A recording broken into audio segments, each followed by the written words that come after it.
poussés par l'égoïsme ou l'espoir du succès, de vieux enfants du sol, des Canadiens français, restés au premier rang de l'armée ennemie. Quand devant eux, là-bas, la mitraille vomie, par les mortiers anglais sur le temple sacré, broyait le mur béni où le frère exécré.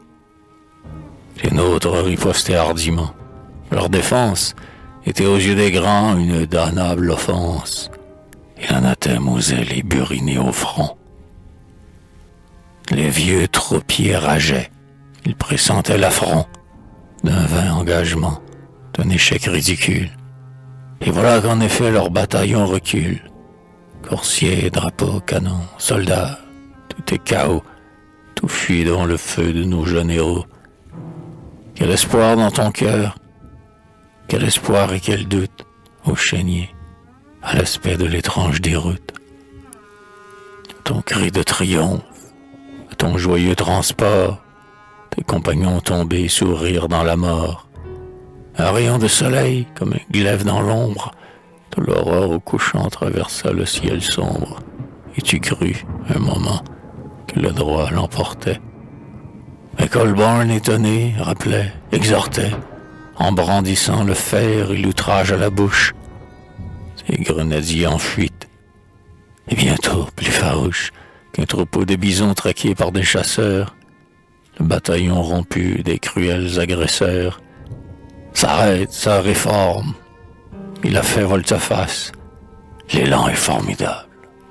Il veut punir l'audace de tous ces jeunes preux là-bas agenouillés qui pressent sur leur cœur leurs vieux mousquets rouillés. Avec un bruit de grêle, un éclat de cymbales, les fenêtres alors s'émiettent sous les balles, et sous la voûte, il court du portique à l'autel, un souffle rude, un souffle ardent, un souffle tel que l'on dirait le vol des démons et des anges. Et de profonds soupirs et des sanglots étranges, les tombeaux enfouis sous les dalles de bois semblent monter. Ce sont alors toutes ces voix, avec les reins qui pleurent en traversant l'espace, comme l'appel d'Énie quand l'aigle cruel passe. Et l'aigle, il était là. Non, c'était le vautour qui venait d'arrêter son vol sur l'humble tour.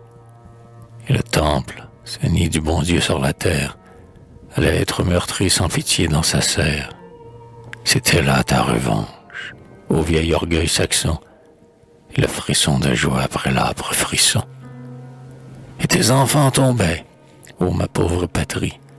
Ils tombaient, tes enfants, comme l'herbe flétrie, sous l'acier du faucheur, au jour embrasé d'août.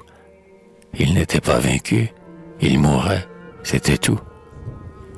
Saura-t-elle jamais, cette docile horde, la horde des peureux qui vantent la concorde, et pensent que, pour voir la vertu s'affermir, il faut briser le glaive ou le laisser dormir? Saura-t-elle jamais que sa grandeur future est l'œuvre bien souvent de ces preux d'aventure?